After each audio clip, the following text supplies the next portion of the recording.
오늘 하나님께서 우리에게 주시는 말씀은 마태복음 1장 1절입니다. 제가 봉독하겠습니다.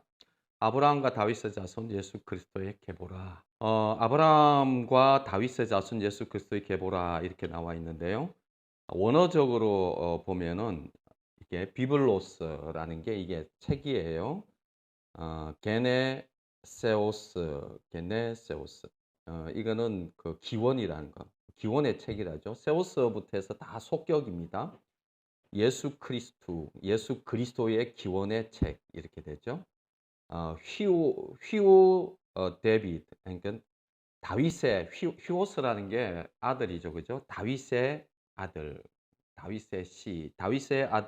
예수 그리스도의 기원의 책. 그리고 또 휘우 아브라함의 아브라함의 자식, 아브라함의 후손, 다윗의 후손, 예수 그리스도의 기원의 책. 이제 이렇게 되어 있습니다. 동사는 없고요. 계속 그 비블로스 책 이후로는 다 속격으로 이렇게 되어 있죠. 그래서 어떻게 보면요, 예수 그리스도가 제일 먼저 나오고, 그 다음에 다윗이 나오고, 그 다음에 이제 아브라함이 이렇게 나와 있습니다. 원어적으로는 그 예수 그리스도인데 그 예수 그리스도는 다윗의 씨고, 그 다음에 아브라함의 씨다. 아브라함의 후손이다. 이렇게 나와 있죠. 개정개혁에서는 아브라함과 다윗의 자손 이렇게 나와 있지만은 원어적으로는 다윗이 먼저 나와 있습니다. 다윗 그리고 이제 아브라함 이제 이렇게 나와 있죠. 마태복음 1장에서는 다윗이 굉장히 중요합니다. 특히 아브라함과 다윗의 자손 예수 그리스도의 계보라고 이렇게 적혀 있는 것은 사실 아담도 아니고 노아도 아니고 아브라함이 나와 있다라는 것은 하나님께서 이 아브라함에게 특히 그 언약을 주시죠. 아브라함의 언약을 주시죠. 창세기 12장 1, 2절 말씀을 통해서 나오잖아요. 그리고 다윗에게도 다윗의 언약을 주세요. 이게 다윗과 아브라함의 이 자손이라는 것은 이 언약에 대한 이 언약대로 예수 그리스도가 이제 오셨다라는 말씀입니다. 그리고 2절부터 쭉 족보 이제 이름이 이제 나오죠, 그죠? 이 족보 이름을 다 제가 읽을 수는 없습니다. 제가 간단하게 이 아브라함과 다윗의 자손 예수 그리스도의 계보라고 할 때 언약에 대해서 간단하게 한번 보면요. 창세기 22장 17절 18절에 아브라함이 이삭을 모리아산에서 드리고 그리고 난 다음에 하나님께서 다시금 아브라함에게 언약을 주신 것이죠. 그때 이 언약에 대해서 17, 18절에 이렇게 나와 있습니다. 내가 내게 큰 복을 주고 내 씨가 크게 번성하여 하늘의 별과 같고 바다의 모래와 같게 하리니 내 씨가 그 대적의 성문을 차지하리라. 또 내 씨로 말미암아 천하 만민이 복을 받으리니 이는 내가 나의 말을 준행하였음이라 하셨다 하니라. 특히 요게 씨라는 것이 이제 후손이죠, 그죠? 마태복음 1장 1절에서는 히오스 그 데빗 해가지고 다윗의 이 후손이라고 했지만은 요건 제라라는 그 히브리어로는 제라예요. 후손이라는 말도 될 수도 있고 씨 땅에 뿌리는 씨라는 그 의미도 이제 될 수가 있죠. 갈라디아서에서는 이 씨가 단수라고 얘기하면서 이 씨는 예수 그리스도라고 메시아라고 이렇게 언급하는 갈라디아서의 이 부분이 있습니다. 기본적으로 성경을 아셔야 제 설교를 이해할 수가 있어요. 갈라디아서에서는 그렇게 언급하고 있습니다. 그래서 아브라함에게 있어서 이미 아브라함의 언약 가운데 예수 그리스도의 이 언약이 나와 있습니다. 내 씨가 크게 번성하고 내 씨가 그 대적의 성문을 차지하고 내 씨로 말미암아 천하 만민이 복을 받으리라고 했는데 그 씨라는 것이 바로 예수 그리스도다. 그리고 그 언약대로 메시아가 와야 된다. 이 아브라함의 이 언약을 아브라함에게 주신 이 언약대로 예수 그리스도가 온다는 이 말이죠. 또 간략하게 다윗에게도 준 그 언약이 있죠. 다윗이 자기 궁궐을 지어놓고 하나님의 그때는 다윗의 장막이겠죠. 다윗의 장막을 쳐다보니까 너무 초라한 거예요. 그냥 장막을 쳐놓고 거기에 법궤를 갖다 놨잖아요. 다윗의 장막을 보는데 너무 초라해가지고 마음이 안 좋은 거예요. 그래가지고 이 성전을 지어야 되겠다라는 마음으로 나단한테 그 얘기를 하죠. 그래서 이제 나단이 오케이 했는데 하나님께서 나단에게 말씀을 하시잖아요. 응? 나단을 통해서 이제 다윗에게 하는 얘기예요. 그러면서 다윗의 언약을 또 다윗이 하나님으로부터 그 다윗의 그 성전을 짓겠다는 기특한 마음을 하나님이 받으시고 다윗에게 언약을 하시죠. 사무엘하 7장 12절 13절 보면 이래요. 내 수완이 다윗의 수완이에요. 다윗이 수완이 차서 내 조상들과 함께 누울 때에 내가 내 몸에서 날 내 실을 내 뒤에 세워 그의 나라를 견고하게 하리라. 그는 내 이름을 위하여 집을 건축할 것이요 나는 그의 나라 왕위를 영원히 견고하게 하리라. 사실 여기에서 시라는 것은 현실적으로는 솔로몬을 얘기하거든요. 그죠? 다윗 그 다음에 바로 이 솔로몬이 하나님의 이름을 위하여 성전을 건축하죠. 그러나 솔로몬의 그의 나라 왕위가 영원하게 견고하게 되는 것은 아니에요. 바벨론에서 망해버리잖아요. 그러면은 구체적으로 다윗에게 주신 이 언약은 구체적으로 무엇을 의미하느냐니까, 누구를 의미하느냐니까, 표면적으로는 솔로몬을 얘기하지만 더 이면적으로 들어가서는요, 바로 메시아 언약을 얘기하고 있죠. 다윗에게 주신 메시아 언약. 그래서 유대인들은 끊임없이 마지막 날 다윗이 올 것이다. 다윗이 와가지고 그런 정치적인 다시금 그 메시아 왕국과 같은 그런 나라를 만들어 갈 것이다 해서 메시아를 기다리고 있지 않습니까? 그래서 다윗에게 주신 이 언약도 구체적으로 어떤 언약이냐니까 메시아 언약입니다. 메시아 언약. 아브라함에게 주신 언약도 메시아 언약, 다윗에게 주신, 그러니까 다윗의 아들 휘오스, 그리고 그 아브라함의 휘오스 아들이라는 것이 이 시와 관련, 제라, 구약에서 이제 제라라고 하는데 이와 관련이 있는 거예요. 그 후손 시, 이게 구체적으로 누구를 의미하느냐 하니까 그 언약된 사람이 누구냐 하니까 바로 예수 그리스도 메시아를 의미하는 거죠. 그래서 마태복음은요, 이 계보라는 것이 바로 아브라함과 다윗을 언급했다는 것은 바로 언약대로 하나님의 아들 예수 그리스도 메시아가 오는 것을 나타내는 계보라는 의미입니다. 그래서 1장을 다 읽어봐야 되는데 1장을 다 읽어볼 시간이 없어요. 그리고 그 안에서 얘기해야 될 것들이 굉장히 많아요. 그러나 그걸 다 얘기할 수는 없고요. 하나씩 이렇게 보려고 합니다. 특별히 이 계보 안에서는요, 여자들이 나와요. 여자들이 5명이 나오는데 그 여자들을 보면은 유다는 다말에게서 베레스와 세라를 낳고 3절에요. 다말이 어떤 자냐니까요. 다말은 유다의 며느리거든요. 며느리인데 이 며느리와 이 시아버지를 통해서 자손이 나오는, 어떻게 보면요, 이 콩가루 집안이에요. 콩가루 집안. 예? 그 다말이 나오고, 그 다음에 5절 살몬은 라합에게서 보아스를 낳고, 라합은요 그 당시 여리고 성의 기생이었어요. 그죠? 기생이었어요. 근데 그 기생 라합을 통해서 다윗의 예수 그리스도의 조상이 계속적으로 나오는 것을 볼 수가 있습니다. 그리고 보아스는 룻에게서 오벳을 낳고, 룻은 누굽니까? 모압 여자예요. 모압 여자. 어떤 면에서는 저기 라합도 그렇고 룻도 그렇고 이스라엘 기본 종족이 아니에요. 다른 이방 여자, 모압의 그 이방 여자 모압 룻에게서 오벳이 나오죠. 그리고 또 한 여자가 있는데요. 그건 우리아의 아내. 다윗이 어떻게 합니까? 범죄하지 않습니까? 다윗이 범죄해서 우리아의 아내, 자기 신하의 아내와 간통했지 않습니까? 그리고 살인 교사해서 우리아를 죽여버리고, 그리고 난 다음에 우리아의 아내를 자기 아내로 취하지 않습니까?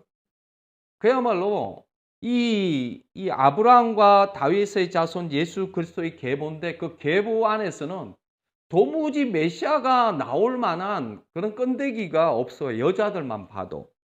예? 그래서 첫째 간통에서 낳은 아들은 죽어버리죠. 그러고 난 다음에 정식으로 결혼해서 낳은 아들이 솔로몬이지 않습니까? 그리고 마지막에는 이제 마리아죠. 그죠? 어떻게 보면요. 예수 그리스도의 이 계보라는 것이 우리의 생각같이 인간의 생각같이 근사하고 아주 로얄 패밀리 같이 그렇게 되는 것이 아니라 그 안에 온갖 인간사와 죄악사와 그 모든 것들이 다 끼워져 있는 것이죠. 마태복음 1장 12절 말씀을 보면요. 이렇게 나와 있어요. 바벨론으로 사로잡혀 간 후에는 여고냐는 스알데알을 낳고 스알데알은 소르바벨을 낳고, 여기 여고냐라는 것은 여호야긴의 다른 이름이에요. 여호야긴의 다른 이름인데, 여고냐는 3달 만에 잡혀가죠. 불순종으로 인해서 유다의 멸망과 함께 바벨론으로 1차로 포로 잡혀 가죠. 그 여호야긴인데 여호야긴의 다른 이름이 여고냐거든요. 그 여고냐의 이름에 대해서 그 당시 있었던 누굽니까? 예레미야가 여고냐에 대해서 이런 예언을 하고 있죠. 그 예레미야 22장 30절에 보면은 이런 말씀이 있습니다. 여호와께서 이같이 말씀하시니라. 너희는 이 사람이라는 것은 여고냐네요. 자식이 없겠고 그의 평생 동안 형통하지 못할 자라 기록하라. 이는 그의 자손 중 형통하여 다윗의 왕위에 앉아 유다를 다스릴 사람이 다시는 없을 것임이라 하시니라. 다윗의 언약 가운데에 주신 것은 그 나라가 영원하고 견고하리라고 했는데, 여기 여고냐에 대해서 언급하는 것은요, 그의 자손 중 형통하여 다윗의 왕위에 앉아 유다를 다스릴 사람이 다시는 없을 것임이라 하시니라. 이때 이후부터 바벨론으로 포로 잡혀간 이후부터 왕이 없습니다. 다윗의 왕이 없고요. 그냥 바벨론의 총독으로 온다든지, 뭐 메데 바사의 총독으로 온다든지, 이제 이렇게 되어지지, 다윗과 같은 그런 왕으로서 왕위에 앉아서 그 나라를 다스릴 왕이 완전 폐지되어집니다. 한때 잠시 수전절이라고 해서 마카비 혁명을 통해서 그 나라가 잠시 서기는 해요.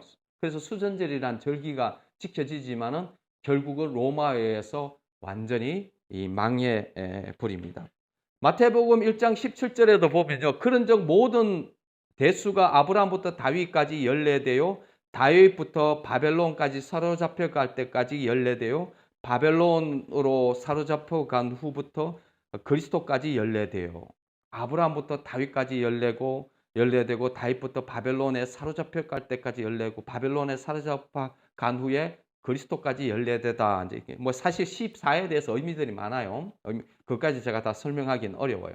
그런데 여기서 이제 간단하게 보면 아브라함과 다윗의 자손, 이 언약의 자손인데 사실 다윗이 굉장히 이 중심적인 역할을 하고 있죠, 그죠? 그리고 부를 때도 다윗의 자손 요세바 이렇게 얘기를 하죠.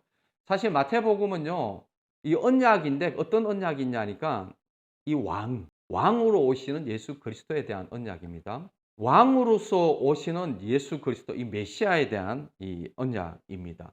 자, 여기서 전체적으로 이 족보에 대해서 간략하게 한번 요약하면 이렇습니다. 하나님이 언약하셨어요. 아브라함이 언약이 있고 다윗의 언약이 있습니다. 그런데 그 언약 이후로 이스라엘 사람들의 역사는 어떠냐니까요.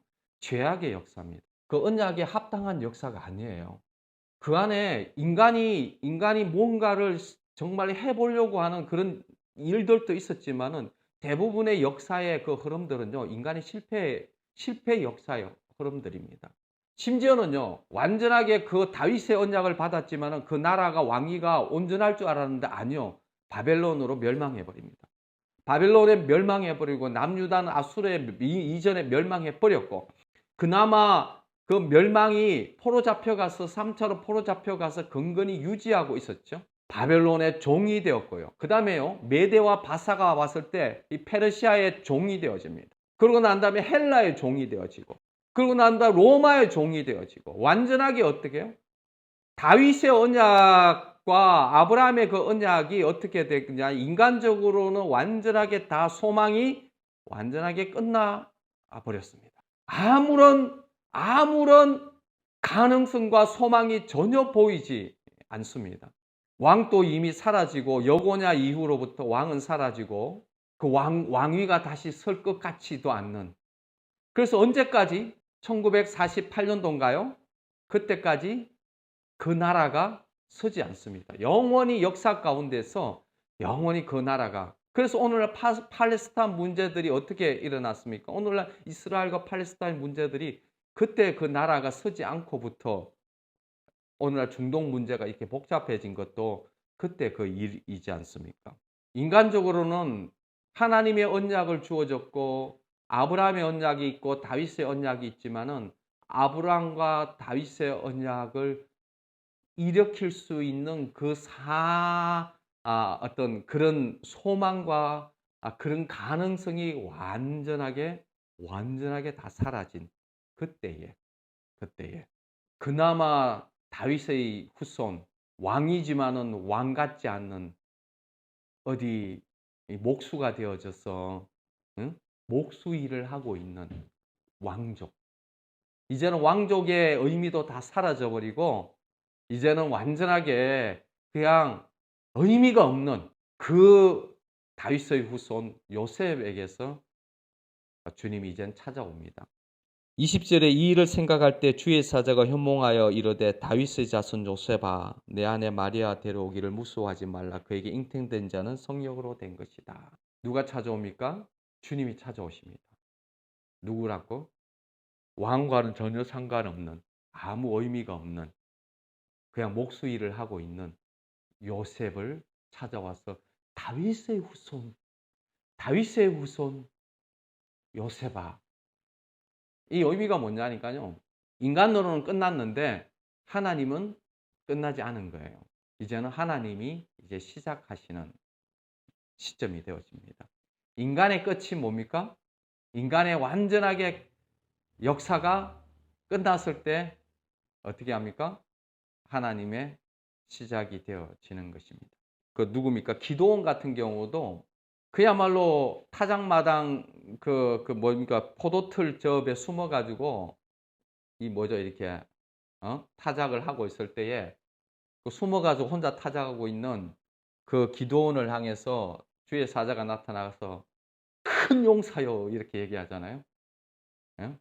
무서워가지고 이렇게 딱 숨어가지고 이렇게 쪽팔리게 타닥하고 있는 그 기드온을 향해서 하나님은 큰 용사요 이렇게 얘기를 하시는 것과 동일하게 요셉을 향해서 다 인생 끝난, 이제는 뭐 왕족이 종족이고 할 것 없이, 요셉일 때는요 그 당시 왕은 그 헤롯이 왕이잖아요. 헤롯이 에돔 사람이에요. 이스라엘 왕도 아니고 다윗의 후손도 아니고 이방 에돔 사람이 왕이 되어진 그런 희한하고 왜곡되고 박살난 그 상황 가운데에서 하나님의 역사는 시작되어집니다. 하나님의 역사가 참 재밌어요. 모세도 그렇고요. 하나님의 백성들도 그렇고요. 이상하게 인간들이 자기들이 해보려고 하다가 안 되면요 실망하고 끝내버립니다. 자기 손에서 자기 인간들의 뭔가 능력과 힘과 하다가 소망이 생기면 소망이라고 얘기하고요. 뭐 해도 안 되고 안 되면요 그러면은 끝이라고 생각하고 소망이고 나발이고 뭐 다 버려버립니다. 이게 인간이죠. 그게 오늘날 이 역사고요. 예수 그리스도의 계보인 거예요. 그 안에 아무 소망이 없습니다. 계보를 보세요. 이미 패망해가지고 바벨론에 포로 잡혀간 지 오래돼요. 14대가 흘렀다. 예? 14대가 흘러가지고 이제는 아무 의미가 없는, 아브라함의 언약도 의미가 없고 다윗의 언약도 의미가 없고, 왕이라고 있는데 헤롯이라는 에돔 사람이나 왕이 되어져 있고, 그냥 온통 성전은 정치적인 정치적인 사람들이 다 장악해져 있고 그야말로 하나님의 역사는 전혀 일어날 것 같지 않는 로마가 그 땅을 다스리고 있고 완전하게 끝난 한 다윗의 후손에게 목수 생활하고 있는 다윗의 후손에게 주님이 찾아오십니다. 꿈으로 찾아오셔서 다윗의 자손 요셉아 이렇게 찾아오셔서 예수 그리스도의 일을 이제 시작하는 것입니다. 저 같은 경우에도요. 이 교회를 시작할 때에 제가 하고 싶어서 한 거 아니고 아직까지도 그래요. 저는 왜 여기에 있는지도 잘 모르겠어요. 여기 왔던 우리 자매들이 있어요. 자매가 있고 형제들이 있어요. 다 중독과 관련되어졌죠. 지금 한 명도 안 남아 있어요. 한 명도 안 남아 있어요. 다 중독의 문제로 다 그냥 막 다 흘러가 버렸어요. 중독의 문제로. 그냥 될 것 같은데 안 되더라고요. 그러면 어떻게 해요? 그러면 우리는 어떻게 합니까? 예, 그러면은 우리는 실망합니다. 해도 안 되는구나. 아무것도 없구나. 예, 그때가 바로 하나님이 일하실 때입니다. 모든 소망과 모든 가능성들이 인간의 소망과 인간의 가능성들이 다 벗겨졌을 때에 아무것도 할 것이 없을 때에 그때에 진짜 하나님의 역사는 그때 시작되어집니다. 여러분들 속에 여러분들 생각 속에 뭔가 하나님의 일을 할 수 있다라는 가능성을 가지고 있습니까? 내가 하나님의 일을 할 수 있을 거야. 내가 예수 그리스도를 따를 수 있을 거야. 내가 예수 그리스도를 따라갈 거야. 라는 그런 가능성을 혹 여러분들은 가지고 있습니까? 그러면 아직까지 멀으신 겁니다. 인간이 할 수 있는 세계가 아니에요. 하나님의 나라는 인간의 가능성을 가지고 있는 그 모든 것들이 어떻게 해요? 다 무너져고 그 가능성이 제로가 되어졌을 때에 누가 하시냐니까? 하나님이 하십니다. 하나님이 하시죠. 하나님의 역사는 그때야 하나님의 역사가 이루어지는 것입니다. 사실 저는 제 가능성들이 참 많았다고 생각하고 여전히 제 가능성들을 가지고 있어요. 왜냐니까요. 여러분들도 보시다시피 뭔가 할 것 같잖아요. 하나님의 일을. 그렇게 다 생각을 안 하시는 것 같은데. 뭔가 하나님의 일을 이루어낼 것 같은 그 가능성과 그런, 그런 비전들을 이렇게 좀 줄 것 같지 않아요? 아무도 호응을 안 하는데. 그런 가능성을, 여러분들은 안 가졌어도 나는 가졌어요. 나는. 나는 하나님께서 내같이 이렇게 훌륭한 목사를 내같이 이렇게 훌륭한 선교사를 통해서 하나님의 일을 하지 누가 하겠냐는 거예요. 유튜브로 설교를 들어봐도 정말 나같이 이렇게 훌륭하게 설교하는 야, 이 목사가 없는 것 같은데 그런데 아무도 몰라주는 거예요. 그런 가능성들을 늘 이렇게 가지고 있었습니다. 어떻게 뭐 착하게 산 거죠. 그리고 그 가능성들을 있다고 생각했거든요. 근데 여러분들요, 그 가능성들이 있을 때에 어떻게 되느냐니까요. 그 가능성이 조금이라도 내가 하나님을 위해서 살 수 있다라는 그 가능성이 조금이라도 있으면은 멀은 거더라고요. 하나님께서 모세를 찾아오실 때도 동일하더라고요. 모세를 찾아왔을 때 모세에게는요. 40대 모세는 하나님의 그 비전을 하려고 했고 모세를 통해서 출애굽할 것도 그 비전도 가지고 있었고 그리스도를 위해서 고난을 받는 그 고난 받을 준비도 다 갖춰졌던 것이 모세입니다. 젊고 모든 것을 할 수 있는 뭔가 하나님의 나라를 위해서 이룰 수 있다고 생각한 자가 모세거든요. 그때 하나님께서 모세를 사용할 수가 없습니다. 그러고 난 다음에 40년이란 위대한 광야에서 그야말로 아무것도 할 수 없는 노인네 80세 된 노인네가 되어지죠. 그때는 자기가 양을 치지만 그 양도 자기 양이 아니고 장인 어른의 양이죠. 아무것도 없는 모세를 통해서 주님이 오셔서 이제는 모세의 비전이 아니라 이제는 하나님의 비전을 모세에게 제시하거든요. 그때 모세의 반응은요, 거절합니다. 모세는 자기 비전을 향해서는 40대 하려고 최선을 다해서 노력하다가 사람 하나 쳐 죽이고 살인자가 돼서 도망가는 일밖에 안 됐지만, 그러나 그때는 모세는 자기 비전을 향해서 갈 소망과 가능성을 가지고 있었습니다. 자기를 통해서 하나님의 일을 하겠다라는. 그러나 그것이 다 무너지고 난 다음에 하나님께서 모세에게 하나님의 비전을 보여주실 때는요, 모세는 도망갑니다. 못하고 보낼 자를 보내라고 동일합니다. 하나님의 나라와 하나님의 일은요, 우리가 할 수 있는 것이 아닙니다. 우리가 할 수 없어요. 폼은 잡을 수 있습니다. 인간적으로 능력이 있어서 인간적인 능력이 있고 인간적인 조직이 있고 인간적인 그 무언가가 있어서 폼은 잡을 수 있고 잠시 반짝할 수는 있습니다. 그러나 정말 하나님의 나라는 그렇게 오는 것이 아닙니다. 그건 자기 능력을 한 것이죠. 자기 힘으로 한 것이고 자기 가능성으로 간 것이죠. 그것을 하나님 나라라고 할 수가 없습니다. 하나님 나라는 인간의 가능성으로 갈 수 있고 인간의 소망으로 인간의 그 무언가를 할 수 있어서 가는 것이 아닙니다.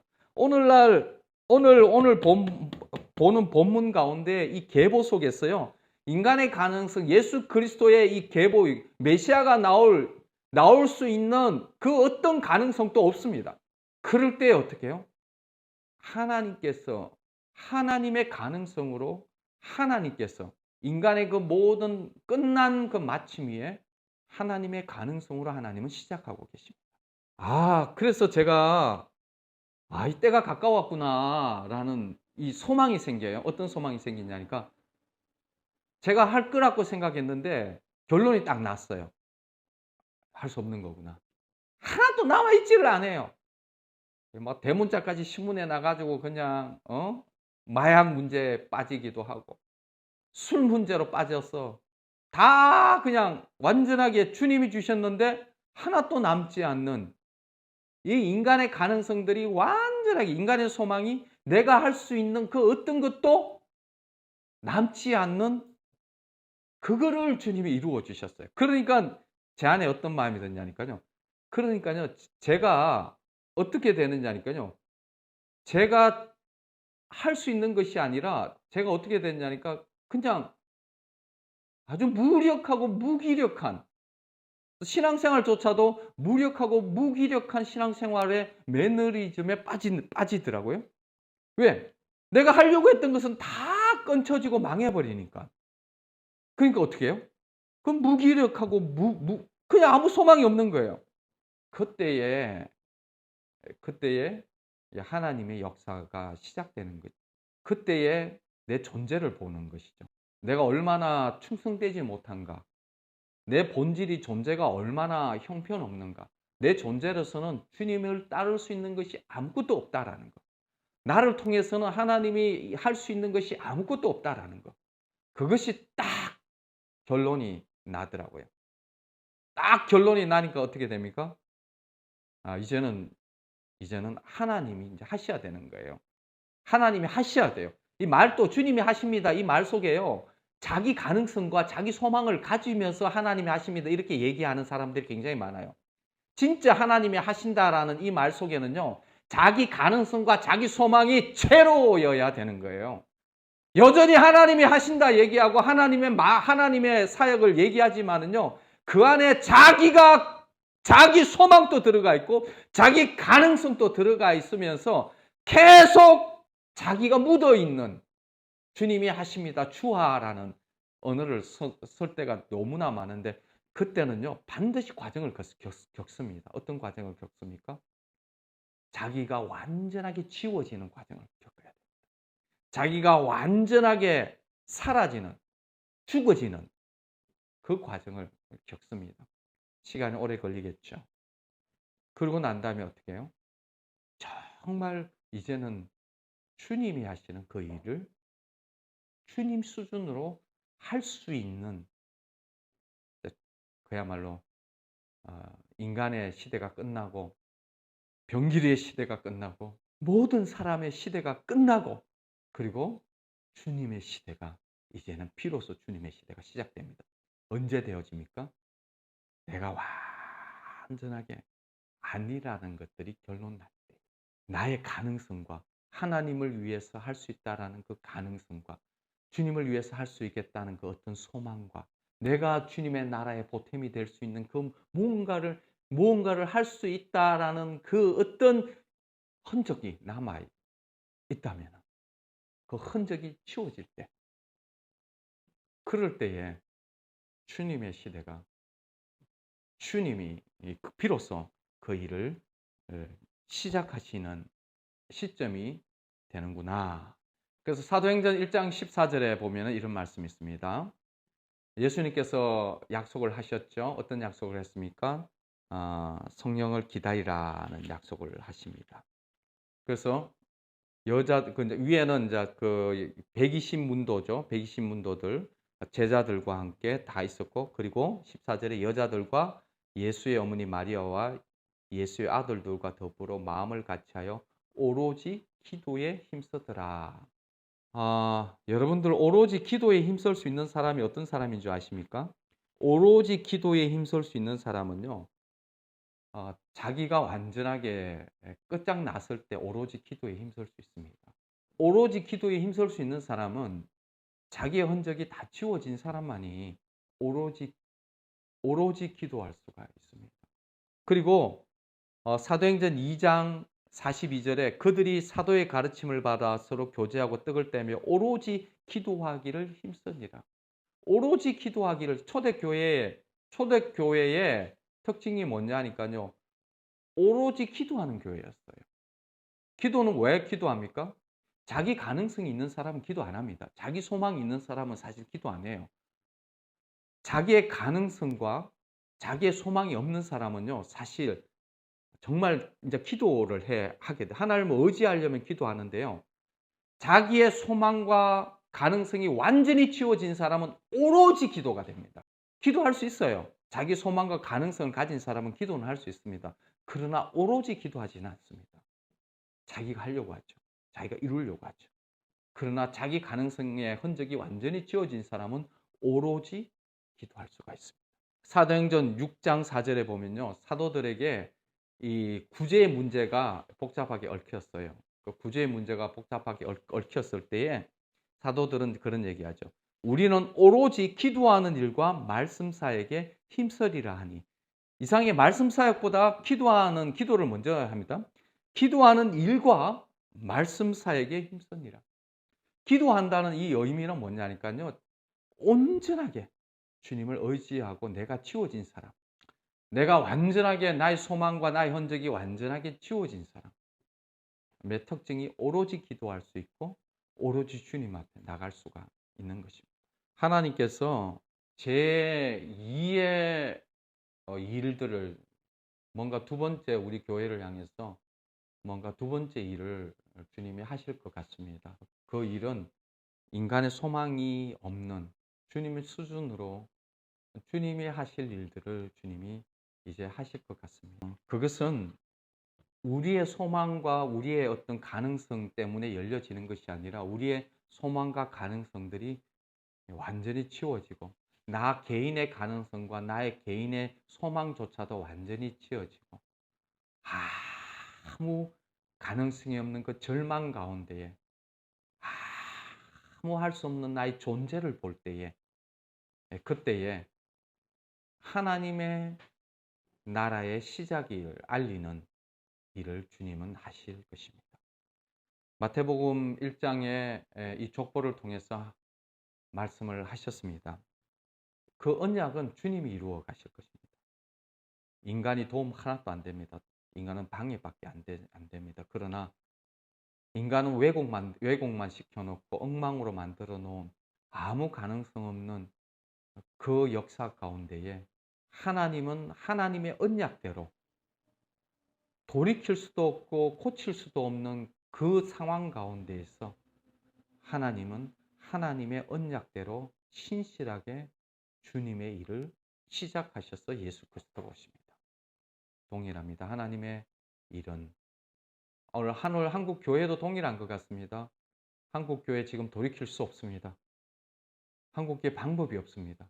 이단들은 난리를 치고 이단들은 더 미혹의 시대가 되어져서 더 활기를 치고 많은 사람들은 이단에 몰려가고 심지어는 교회에 있는 사람들도 이단에게 미혹되어져서 흩어지고 있고 다음 세대는 무너져 가고 있고 그리고 정말 교회는 문을 닫고 있고 신학교는요 지금 거의 미달입니다. 모든 신학교가 거의 다 미달입니다. 그야말로 아무 소망 없는 현실 가운데에 이제 이것이 우리의 죄악이라는 것, 우리의 소망 없다라는 것, 여전히 한국교회 소망이 있다고 얘기하고 여전히 한국교회 할 수 있다고 생각하고 하는 그 모든 인간적인 노력에 대한 그 가능성들이 다 무너질 때 빨리 무너져야 됩니다. 빨리 깨져야 돼요. 그러나 하나님이 하실 수 있다라는 우리의 그 가능성과 하나님이 하실 수 있다라는 이 갭이요. 속기가 쉬워요. 하나님이 하실 수 있다라고 하면서 자기 소망과 자기 가능성을 거기에다 갖다 대는데 그것마저도 제거되어지고 나의 가능성과 소망이 완전히 폐허가 되어지고 이제는 하나님이 하실 수 있다라는 완전한 100%의 순수함이 남을 때에 그때에 하나님이 하실 것입니다. 우리 교회도 하나님이 그 일을 이제 시작하실 것입니다. 여러분의 개인의 삶 속에서도 그 시점이 되면은 진짜 하나님이 하실 것입니다. 오로지 기도와 말씀으로 우리가 나아가야 오로지 주님을 기대해야 돼요. 오로지 주님을 기대해야 돼요. 오로지 주님을 기대해야 돼요. 주님이 오셔야 돼요. 주님이 일하셔야 돼요. 오로지 주님이 하셔야 돼요. 그러려면요, 오로지 기도할 수밖에 없습니다. 내가 할 수 있다라는 것들 가능성이 있는 사람은 절대 기도하지 않아요. 자기 가능성을 찾지. 그래서 오로지 기도해야 됩니다. 진짜 주님을 기다려야 됩니다. 진짜 주님의 우리의 인간들의 어떤 것이 아니라 이제는 진짜 주님이 하도록 주님이 오시도록 우리 교회에 오시도록 주님이 역사하시도록 그렇게 우리는 기도해야 되겠습니다. 아멘. 기도하겠습니다. 아버지 하나님 감사합니다. 주님 인간의 그 경건이 인간의 역사가 인간이 얼마나 형편없는지 주님 우리로서는 아무것도 할 수 없습니다.